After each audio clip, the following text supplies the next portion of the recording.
Broadcasting from Studio A here at Proven Winners Color Choice Shrubs, it's time for the Gardening Simplified Show with Stacy Hervella, me, Rick Weist, and our engineer and producer, Adriana Robinson. Stacy, today a show about succulents. Instead of a dictionary definition of the word succulent and its varied interpretations, how about a plant-based definition in the form of a limerick? Ooh. Right off the bat. Ooh, I like it. Today, a succulent conversation in keeping with our cool plants fixation. Fleshy tissues conserve moisture content when watering is infrequent. Natural genius, H2O conservation. I think that sums it up. Yeah, that does. Yeah, thank you. In the heat of summer, I want to focus on succulents that we can enjoy outdoors, not the, a rock garden approach, not the houseplant version of succulents. But for context, I almost feel like, at least for me, I got to start there because of what happened in the past decade.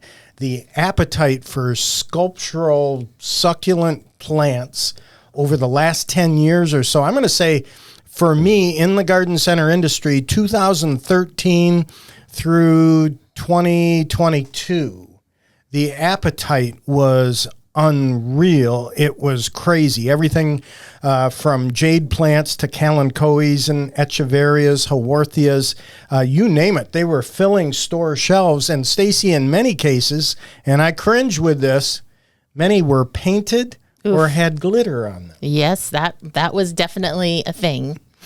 As if the plants aren't lovely enough as it is, they had to literally gild the lily, as it were. But yeah, I have said it on the show before, and I feel like it's worth mentioning again that when I was in horticulture school and I was interviewing for internships, I was at my dream internship interview. It was the internship I wanted more than anything else. And, they kind of were asking me like, okay, well, like, what's your career goals? And I said, I want to bring about a houseplant revolution like there was in the 1970s. Oh, wow. And the two people who ran the garden, who I had immense respect for, literally laughed at me.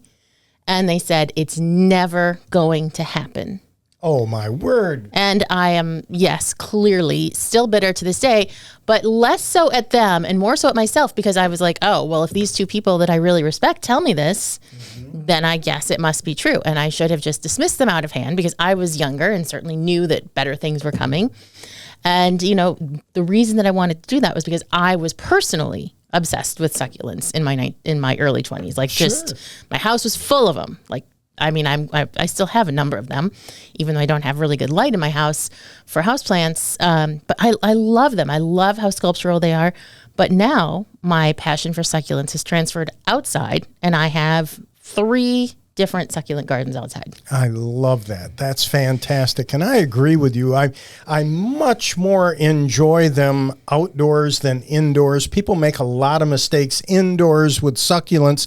As a matter of fact, the public was sold on the fact that you can't kill succulents. Oh, how many times I heard that? And you can definitely kill them. Of course, indoors we have a tendency to overwater them. But I remember that rage from the 1970s also as far as succulents are concerned. And if I recall correctly, it was also a time, mid-1970s, I'm going to say 1975, pet rocks was the big deal. Oh, yeah. And I think it culminated in Christmas of 1975. Everyone was getting a pet rock. Anyhow, the past 10 years, a lot of people were getting succulents. And again, in the garden center industry, we'd have people who would come to the greenhouse, they'd pack a lunch, and we'd receive shipments of these succulents, and they'd just sit there and watch us while we unpack them. And then they create names for their plants, their pet plants, like Kino leaves or whatever it may be. I've never heard that one before. Yeah. It's pretty funny. Yeah. I've got more of them here too. I wrote them down. We'll get to them in a little bit. But so, indoor houseplants. For me, the thing that I loved was anything that was stringy. String things. So string of pearls. You have string of turtles, string of tears. string of lemons. All of those, of course, were very, very popular. And then I really believe the whole craze for me culminated, and we'll put the link in the show notes, but it culminated in a national news story and something that went viral in social media. There was a lady in California who was gifted a beautiful succulent, and she nurtured it, cared for it. She wouldn't go on vacation. She was caring for this plant. She wouldn't let anybody else touch it. After owning the plant for 2 years, decided to repot it and found to her horror that there was styrofoam underneath and it was a fake succulent. Yeah. So, okay, here you go. Count Plantula, Bugsies, Prickles, Sprout, Keanu Leaves, Stony Danza, Robert Plant, etc., etc. So name your plants.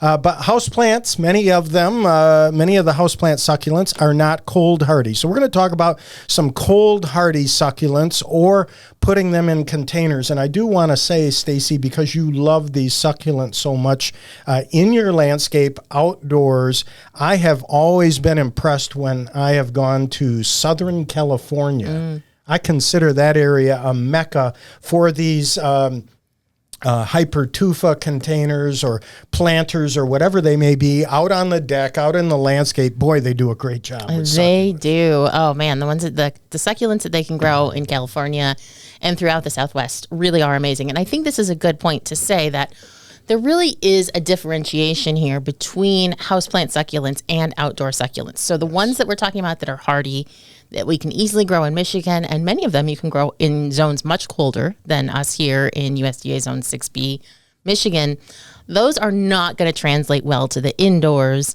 And similarly, the indoor ones are from, Africa, South America, very, very warm climates, and they can't grow year-round outside. So there is a really strong differentiation. It's not like if you see a really cool sedum that I'm growing in my garden outdoors, you can just say, well, I don't have a garden, I can just grow that indoors. It's not likely to work well. And today we'll touch on some of those plants, regardless of the temperature, that you can grow outdoors, whether you're north or south. And of course, you think of sempervivum, or the people call them hens and chicks. I think now a lot of them are marketed as chick charms. Mm-hmm. But again, I think back to the 70s, Stacy, and back then hens and chicks were, hens and chicks. But today, the variety is unreal. Yeah, back in the day, I guess you could choose between green or red. Yes. And that was probably pretty much it. And you put them in a strawberry jar. Yep. Or, and my mom, she had them in a lava rock, a big lava rock that had kind of little pockets in it. So that was how she grew the hens and chicks. Yeah, I have a garden that's exclusively hens and chicks. And I would guess, no fewer than 13 different varieties in it, all knitted together, kind of like a kaleidoscope, which is very cool. Yeah, so there's just been so much, just like everything else that we talk about on the show, so much development, selection, and then, of course, with the internet, whereas before, some collectors might have had this one really cool sempervivum or hens and chicks. There was no way to really get it out, and now these plants can get out. You can order them online. And really expand your collection. And it is very much, I feel like, a collecting kind of plant. You can't have just one. No, I agree. You can, but you don't want to have just one. No, I agree. I like a pattern or a mixture of sedums. And of course, this has become popular also because many sedums, even online, you can buy something they call sedum turf that is used on rooftops. Yep, yeah, definitely. That works really well. I also have even more sedums than I think I have sempervivums. So, and I have them. So I have one established kind of sedum tapestry garden, and then one that we're starting to get established as a lawn replacement in the front yard. But I am just crazy about them, and they work so well for me here in West Michigan because my soil's super sandy, my yard is super sunny. They never really need watering once they're established. They do definitely benefit from watering as they are getting established. But, after that first 2 or 3 years, they're like self-sufficient and they look amazing. And all you have to do is pull out the occasional weed, which in fact is fun because then you're getting down there and looking at how cool all of your succulents are. It's pretty great. I agree. And if you look at something like sedums, as I understand it, it comes from a Latin word, which essentially means to sit among rocks. Ooh. And succulents like that will do that. And I'm just a person who thinks a mix of sedums is really, really attractive in the landscape. That said, Proven Winners has the Rock and Low, Rock and Grow, Rock and Round, all of those types of sedums, which are well controlled and are really nice in the land. They really are. They resolve a lot of the issues that older sedums have, like kind of falling apart after they flower, long bloom times. I have a bunch of them. This past Sunday, I took some pictures of deer just outside the compound, nibbling on some succulents that I have in my landscape. We'll talk about that in segment 4 and other succulent plants also. Plants on Trial is next here on the Gardening Simplified Show. Greetings, gardening friends, and welcome back to the Gardening Simplified Show, where the order of the day is succulents, a topic that is near and dear to my heart. I do still have some indoor succulents that have even been with me since my 20s, but mostly my energies now go into the outdoor succulents. And, as you define succulents, Rick, as in a limerick, and I think people sort of have this general idea that they're squishy, they're desert kind of plants that store water. Cactus are often included in succulents. But from a scientific perspective, all cacti and succulents, pretty much all of them, share this one really, really interesting characteristic, and that is that they all undergo CAM photosynthesis. So that's CAM, C-A-M. If you are into science, you should definitely look this up because it is a very cool thing that they do. So when a plant photosynthesizes, it has to take in the energy from the sun, and it has to have its stomata open. That's part of the process of photosynthesis. It has to have those stomata open. If the stomata are open, it's losing water vapor. And in desert and, hot desert conditions, plants can't really afford to do that. Water is so precious. And of course, the whole point of a succulent is to store that water. So having their stomata open during the day when the sun is shining so they can photosynthesize is a problem. So over time, they have adapted this incredible way to deal with that, and that is what is known as CAM photosynthesis. It stands for crassulacean acid metabolism. And so that crassulacean word is from the family Crassulaceae. Crassula is the same genus as the jade plant. Jade plants, yeah. The infamous jade plant. And also sedum is in the Crassulaceae. So it's not just strictly a matter of, being a hardy or not hardy succulent. So what happens, so that's the Crassulaceae. Now we're going to get to the acid part. So what happens is during the day, these plants can take in the sun's light and they convert it to an acid and they store it in their cell vacuoles, which is just kind of an open space in a plant cell. And then it just sits there all day long when it's really, really hot and really, really bright. They don't have to open their stomata at all until night comes. Then they take that acid that they have metabolized from the sun, and they can open their stomata and complete the second half of photosynthesis. Very, very cool. It causes me to wonder if that's what camels do too. I doubt it. Well, they don't make their own food. But the cool thing too about CAM photosynthesis is that even when plants don't necessarily need it, like my sedum here in West Michigan, they still undergo it. It's just, what they do. So it's not, some can do it if they need to, not necessarily they always do. But you can read a lot more about this. There's tons of interesting plants that undergo CAM photosynthesis, including some woody plants. Unfortunately, no woody plants that we offer here in Proven Winners Color Choice Shrubs. Clusia is probably the most famous woody example. Okay. Popular houseplant. You see it in conservatories and that kind of thing. Signature or autograph plant, yes, right? Autograph plant, exactly. Yeah. So that's the only woody plant really that's known to undergo CAM photosynthesis. And I wanted to say along those lines that a lot of people think that succulents can be woody plants because they get their jade plant and they get old and kind of tree-like. Sure. But no succulents actually make true wood, which made picking a plant on trial today a little bit tricky so I don't have anything that's undergoing CAM photosynthesis in the Proven Winners Color Choice line. I don't have any succulents because succulents are not woody plants. So I had to kind of, think outside the box, and it actually wasn't too hard because today's plant on trial, Chiclet Gold Tacoma, is a plant that I am growing in my yard this year as a patio plant. And I have completely fallen in love with this plant. It is native to the Southwest, so down Mexico, Arizona, Southern California, Texas, down in Southern Texas. So it's native to areas where there are also a lot of cacti and succulent growing. But it, of course, is not. It's just very, very heat and sun and drought tolerant. A tough plant. A very, very tough plant. People mistake it for trumpet vine, don't they? They do mistake it for trumpet vine. In fact, some of its common names include trumpet bush, yellow bells, esperanza, which I think is the most fun of those common names. Sounds like a great Western movie. Right. Yes. So if you've seen a trumpet vine, and most of us have, whether we like that or not, the flowers do look somewhat similar. So they're in the same family, the big Doniaceae.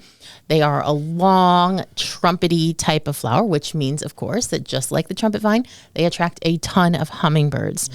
So the good news for our hot climate listeners, who I know sometimes can feel a little left out from plants on trial, is that this is one of our least hardy plants.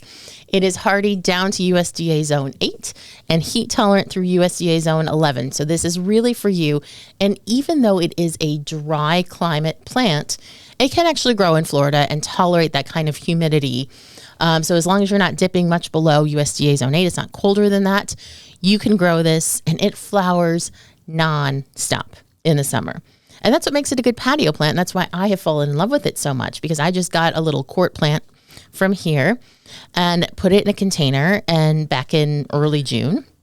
And within a few weeks of rooting, it just started flowering.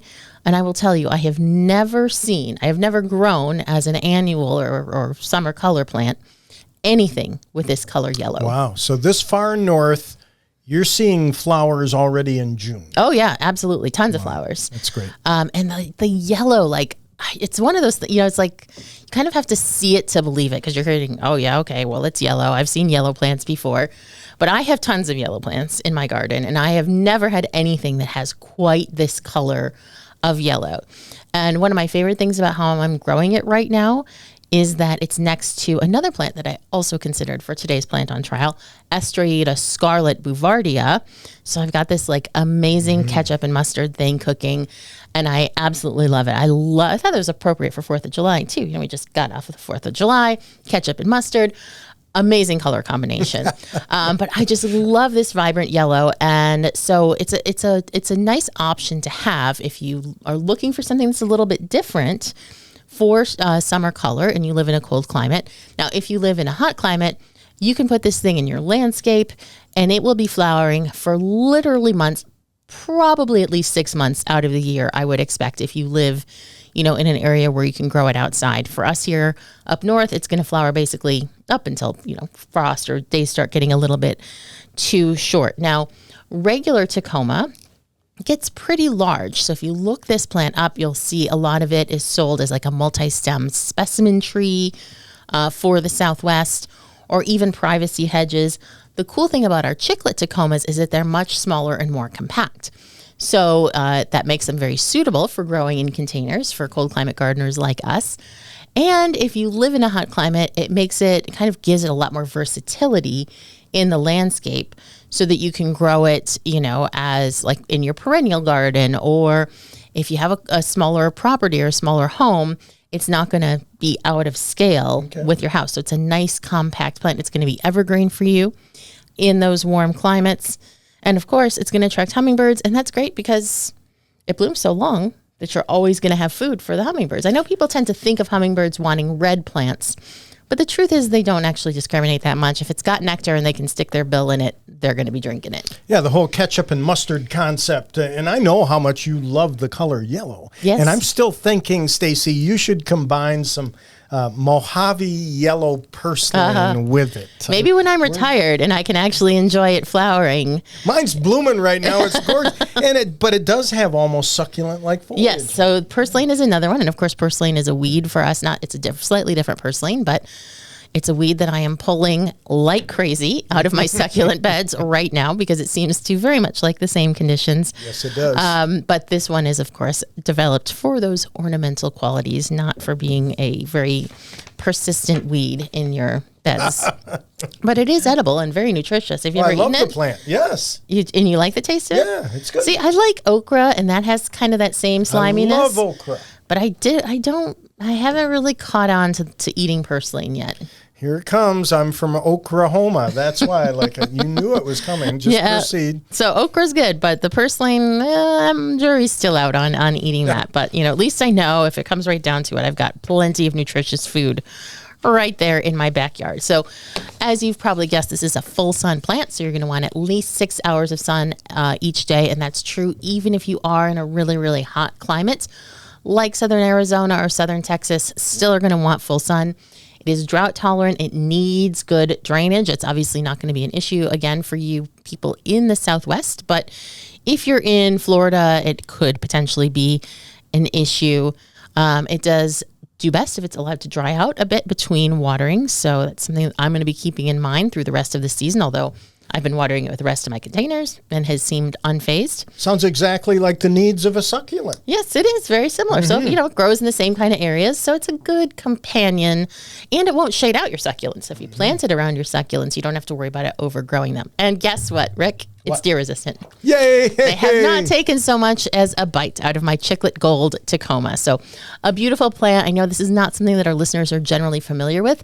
So please do check us out on YouTube so you can see how beautiful this plant is for yourself. It's a little bit different, but I think certainly worth considering if you love bright colors and summer plants that attract hummingbirds. And who doesn't? All right, we're going to take a little break. When we come back, we'll be opening up the mailbag. So please stay tuned.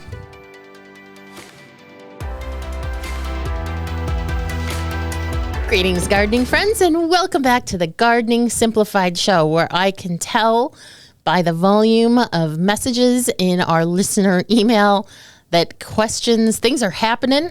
People are confused. They are unhappy. They're happy. And it is July now. So you know what that means. It's why isn't my hydrangea blooming season very shortly. So I know there's lots of questions out there, and we always want to help. So I'm not just saying that from the Gardening Simplified Show, but the entire Proven Winners brand. We always want to make sure that we're helping people be successful, not just with our plants, but with any plants in your garden. So if you have a question, again, we can only get to a few each week. We don't want to leave you high and dry. So you can just go to provenwinnerscolorchoice.com and click the contact form there, and that will go right to one of our horticulturists, and you'll get a personalized message back. Also, provenwinners.com has a feedback section where you can send a message and select the category. So if you have a question about annuals or perennials or caladiums or any of the other Proven Winners plant lines, you can go there and send in a question, and they will get back to you there as well. So we don't want to, again, leave anyone high and dry when we can only do two or three questions. High and dry. Perfect for our succulent episode. So yeah, we want to help you out. And of course, that's important because a lot of times the questions that people ask are very timely. Keep them coming. So anyway, that's how you can reach us. And also if you leave a comment on YouTube, Adriana will get back to you as she monitors all of those comments as well. All right. So what do we got in the mailbag? Hi, Rick and Stacy. I have a question about my angel wing senecio plant. I love those. I planted it last year. They're so pretty. It did great for a while, then suddenly beautiful fuzz on the leaves began disappearing. I tried to research what would do that, didn't get any results. Then it rebounded and did great for a long time. Now this year it's doing the same thing, but not as drastically. I can't figure out what in the world is happening. Do you have any ideas? I'm in the PNW zone 8B. There's your big clue right there. One pick is last year, the other is this year. Stacy, this is something that I've seen often. Oh, yeah? And, of course, I would guess if you're in the Pacific Northwest, you're going to see. All right. Well, what is it? In my opinion, it's slugs and snails. I think it's a slug fest. I think they love hanging out on that soft pad leaf. It's kind of like jumping on a trampoline for them, except everything's in slow motion. And then they kind of peel off the fuzz, and then you're left with green. That's my theory. I think you're probably right. I personally did not put it together with the Pacific Northwest. My cue was the randomness of the damage. Oh, there you go. Because it is very like, it looks like a slug or a snail trail. Mm-hmm. It's kind of a mess. Yep. Not like, you can tell, I think, as you grow in your gardening career and start to learn more about different animals and insects that eat plants. Some do very neat and tidy damage, and some do very messy, sloppy damage, and slugs and snails are definitely in the latter.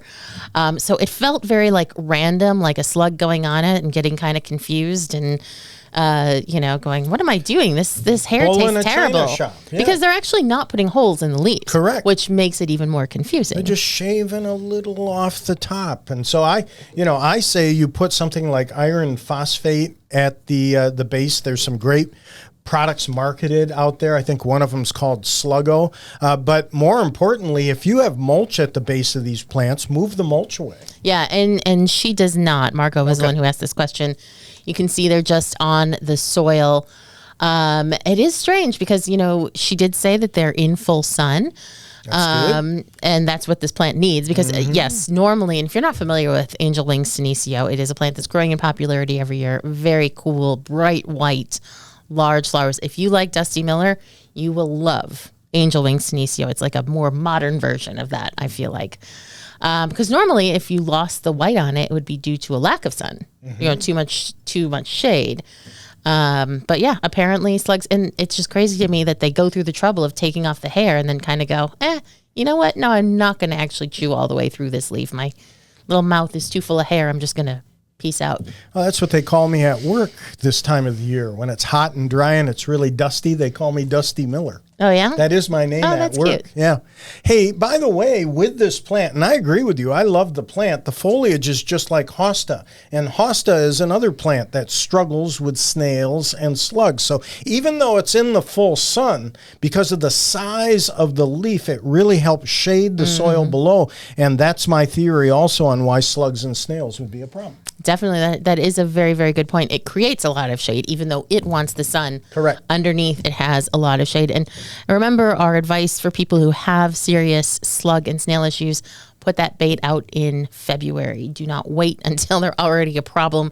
If you can get the babies when they're hatching out, you will have much better control. M writes to us, question for you regarding hydrangeas. Sorry, I do not know what variety. The bushes have rust-colored disease on many of the end leaves near the blossoms that are coming on. I noticed this last year and trimmed off lower branches, cleaned away leaves at the base to improve airflow. Photos attached. Thank you. So I wanted to answer M's question here because I think we've probably answered a question about this every year since we've done the show. Yep. But that's why it's worth reminding people because this is the damage of the four-lined plant bug. It looks exactly like a fungus or a rust disease. And that's why people freak out when they see it thinking, oh my gosh, it's a leaf spot. I got to cut it off before it spreads. But in fact, it is, going back to what we were saying about the senecio, the kind of neat damage versus the sloppy damage, this is tidy damage. They are very tidy damage. Tidy damage. Very tidy in the way that they eat. So they're a bug with, as you can guess, 4 lines, kind of green and black and yellow on their back. They're easy to see. They're not super tiny. And we actually have a video on what this looks like. So you'll see M's pictures if you go to YouTube, and we'll also link you to our previous video on 4-line plant bugs because they love hydrangeas. So what they do is they get down on the leaf there and they hatch out of their egg and they make these perfect little circles in these kind of clusters. So it's like, we've talked about the yellow-bellied sapsucker and their neat circles. It's kind of like that, but it's on the leaves. And that makes it look exactly like a leaf spot. And as that damage starts to kind of dry out, it turns to a brown, rusty color. If the damage is really, really severe and all of those little holes are very close to one another, then it will almost look like the whole leaf has browned. But you can actually look closely. You'll see those little stippling dots that they create. The four lines. Good. Stippling dots. That's good. Yeah. So they're most active in the morning. And so that's another reason why people tend to think that they are, why it's a fungal disease, is because they don't see the bugs themselves. Now, if you go out first thing in the morning, you will see them feeding there and having a grand old time. Again, they're not super tiny, so they're pretty easy to see. They usually hang out on the top of the leaf rather than the underside. So if you go out early in the morning, you will see that damage. But really, there's absolutely nothing to worry about with this insect. Yes, it does, quote unquote, damage the plant, but they do their little dotting, they move on, and that's it. It doesn't really set your plant back. Yes, it can be a bit unsightly, especially if it's really, really bad, but it shouldn't impact the flowering at all. So you don't want to cut your hydrangea back when you start seeing that damage, because now they're just getting ready to flower. They're creating those flower buds. And most hydrangeas are not going to be able to create new flowers to replace the ones that you're cutting off if you needlessly reacted to the 4-line plant bug damage. Yeah, you nailed it. Nothing to add other than to say I agree with you. It's one of those bugs that affects the appearance of the plant but doesn't kill the plant. Yeah. So not really bad. Nicole writes, we bought and renovated a foreclosed property, and the yard and landscaping need a lot of TLC. Garden bed's a mess. Lots of grass had crept into the space, roots from a large tree nearby. We ripped out the grass, added compost, planted perennials, transplanted hydrangeas, then topped with mulch. Whew. You've been busy. Very busy. The area is mostly sun. Zone 7, Long Island, New York. Plants doing well. This past week, half of the garden bed is covered in mushrooms. I knocked them over and I feel more grow back seemingly overnight. What does this mean for our soil, new plants, and how do you recommend dealing with it? Well, you don't have to do a darn thing, Exactly. Nicole. What's happening here is that the majority of mushrooms and fungus that we see growing out of the ground are growing on the wood. They have nothing to do with your plants. Your plants are healthy. They're fine. They are not in the least threatened by the mushrooms. But it means that probably those old tree roots that you were, of those trees you'd taken out and the mulch are decaying, and the mushrooms are just part of that process. It's organic. It's organic. They're breaking down that wood, making it useful to the plants, turning that into organic matter. So I know it can be kind of scary when you come out after heavy dew or rain and you're like, oh my gosh, it's being taken over by mushrooms. But again, they're just doing their thing. There's really nothing that you can do to stop them. I mean, if the conditions are right for them to grow, they're going to grow, and it's nothing to be worried about. One suggestion, stir the mulch. Stir the mulch. It's a good idea to do that anyhow, so stir the mulch. That can help, but again, if you're getting a lot of dew, if you irrigate, they're just going to pop right back up, and then one year, they'll stop, and you'll be like, wait, what happened to all my mushrooms? I guess I solved the problem, but all that happened was that the conditions are no longer right for that mushroom, and new mushrooms will start to appear, which to me is part of the joy of mulch. Not mushroom improvement for that. Or how does that go? Not mushroom for improvement. There you go. Thank you. All right.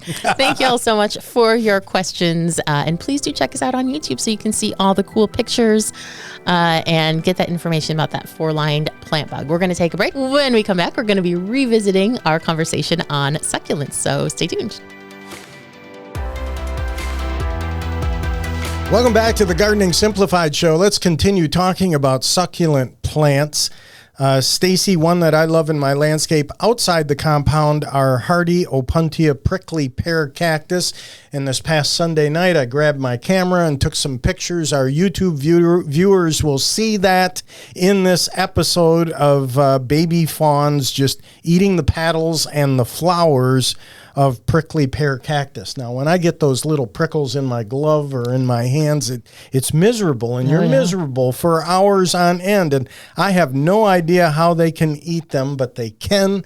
They're nutritious. Of course, when it's hot and dry outside, it's a source of moisture, so it shows you that deer will even eat cactus. Ouch. I mean, I'm saying ouch for myself actually more than the deer, because that has never happened to me. And if it did happen in my yard, I would be so sad, because I also have a Opuntia cactus that I love, and the flowers are so beautiful. And right now, gorgeous. I mean, it is a plant that can use some management. There is no question. If it is happy, it is aggressive. We manage ours with barbecue tongs and snips. So one of us will hold them up with the barbecue tongs. The other one goes in with the pruners or loppers to cut it off. And we usually have to cut it back pretty severely every 3 years or so. Okay. So it's nice, I guess, in some ways, if the deer are doing the pruning for you, but not the flowers. I mean, you don't want to miss out on those flowers. They are so fabulous. Exactly. So it's kind of crazy. If you're into hardy cactus, by the way, I do want to suggest, and I'm talking about for folks that are in the north that want to grow hardy cactus in their landscape. Stacy, the Brooklyn Botanic Garden, their website's got a really great link to hardy cactus. So I would suggest that, and we can put that in the show notes. Definitely. Talking succulents. Stacy's seated next to me. We've got to talk about ice plants, Delosperma. Crazy about them. Now, I do want to say, first of all, again, since we're talking to our warm climate listenership, especially today, I know that ice plants are a nightmare in a lot of California. We do not have that problem in Michigan, which probably comes as zero surprise to you. So definitely there are areas of the country where ice plants are extremely invasive and should not be planted. So, and the ones that are invasive are not the same ones that we're talking about. They're very different species, but certainly you can't go through most of coastal California without seeing, hills and dunes just absolutely covered with ice plants, which gets their name from the kind of crystal-y look of their leaves that make them look a little bit like ice, which is ironic since they're from very warm climates like Africa. But yeah, I am crazy about these plants. I've always really liked them. And I've always had some, and they tend to do pretty well here in West Michigan. Sure. Again, the sandy soil, bright sun. But I last year planted for the first time the Proven Winners Kaleidoscope Delosperma and had my best ever survival and establishment of these plants. I mean, it has been really stunning to see. And they have been blooming in my front yard. Their colors are amazing. So these are ground cover, very, very low growing plants, really hug right down to the ground. And then they get this little crop of daisy looking flowers. They are not in the daisy family. They're in a totally different family, but they kind of look like daisies of just the most bright and beautiful colors, and they just glisten in the sun. They have this like shininess to them that is really unlike anything else. And so this was my first year with these, and they're in my front yard. And oh my gosh, my neighbors were telling me people are stopping all the time to look at that. People are freaking out at these plants. They are really, really special. And like I said, I have found better survival with the new Proven Winners ones than any other ones. And I learned something important from my experience with these. And that is if you are in an area, so these are hardy down to, I think they consider them hardy to zone 6, the Kaleidoscope series. So if you're in a colder area like us, I have never started with gallon plants before. I always had little quart plants or plugs or something that I was trying, and not really getting good plants established quickly. Starting with these gallons has made a world of difference, and they have formed now a really, really nice carpet just in a matter of months. So that has been a really eye-opening experience for me to say, if you haven't had luck with ice plants before, definitely seek out those 1 gallon plants. Even right now, get them in the ground, let them put on a good root system before winter comes. And they're stunning. I love it. Succulent annuals to consider. Of course, I mentioned the Mojave Yellow Purslane, but lemon coral sedum. Oh, yeah. What a neat plant, and it's tough. And you would think that chartreuse foliage would be kind of spiky and tough, but actually they're very petable. Oh, yeah. They're very soft. So soft, and just. And I've had that plant over winter for me before. Have you really? So a lot of people get the Proven Winners lemon coral, which is one of the plants that people are crazy about in the Proven Winners line. They get it confused with Angelina. Even though Angelina is a very, very popular sedum that is also gold and does kind of look superficially similar. But the difference is that Angelina grows as kind of a stringy plant, whereas the lemon coral sedum grows as a clump. So it makes it a really nice filler plant, a specimen plant. It is considered hardy, I think, down to like USDA Zone 7. But it has overwintered for me many times. It just never really gets big enough to withstand any serious winter challenges. But a really, really cool plant that, it's just, well, we've already established that I love yellow. So, have you tried the Mizu, the trailing daisy? The Livingstone daisy. Not many people have. That plant is not to my taste. Yeah. I'm going to just say that. Well, because some people just do not find that variegation attractive. It's not, yeah. And I have found that again, variegation is one of these polarizing things. But yeah, I have seen people like in the Peru Winners gardening groups on Facebook go bananas for that plant. They absolutely love it. And yeah, so I'm glad that there is variety for all of us out there. If you're interested in succulents, look for the Setaverias, the Setaveria hybrids like Jet Beads. That is such a cool plant in my mind. And then, of course, Stacy, the past few years, Art and Soul Mangavi has become quite popular. Yeah, so those are really cool. And I know that's a funny word, but it is a intergeneric hybrid between agave and manfreda. So a lot of people know agave, of course, at least from tequila, if not from actually knowing the plants themselves. Manfreda less so. So it's a hybrid between those two. And they're kind of like small agaves. They aren't super hardy. I think most of them are hardy down to USDA Zone 7. I have found that they can withstand a little bit of cold here in Michigan, but not a lot. And I have found, unfortunately for me, but again, my house doesn't have a lot of light, they didn't really make a great houseplant. But if you have really bright southern-facing windows and can give them a lot of light, I think they should be able to make it through the winter, and then you can put them back outside and they'll recover really quick. But they are very cool. Amazing colors, amazing forms. So many great cultivars. I mean, it's fantastic. And of course, the Manfreda crossed with the agave, the characteristic of Manfreda that's fantastic is just the patterns in the foliage. So you get some really spotty, cool patterns. Yeah, I love that. So with succulents, they're going to need a grittier soil than other plants because they're adapted to dry conditions, storing the water in their leaves. If you're using them in containers outside or indoors, don't use a regular potting soil. It's my opinion. I think that there are some great soils out there for succulents. They want a sandy, a gritty, well-draining soil. And one thing that I've seen from my perspective, Stacy, in the garden center industry, whether indoors or outdoors, the mistake that I see people making is that they'll get a mister bottle and they'll mist succulents. Oh, no. You don't want to mist your succulents. Right. No. But save I see your energy it for your all orchids. the time. You know? Really? Or I'll walk into a garden center and I'll see a misguided employee who's out there misting all the succulents. A misguided employee? A misguided. Ooh, that sounded like what you said. See, I pun and I don't even know I'm doing it anymore. So it's second nature.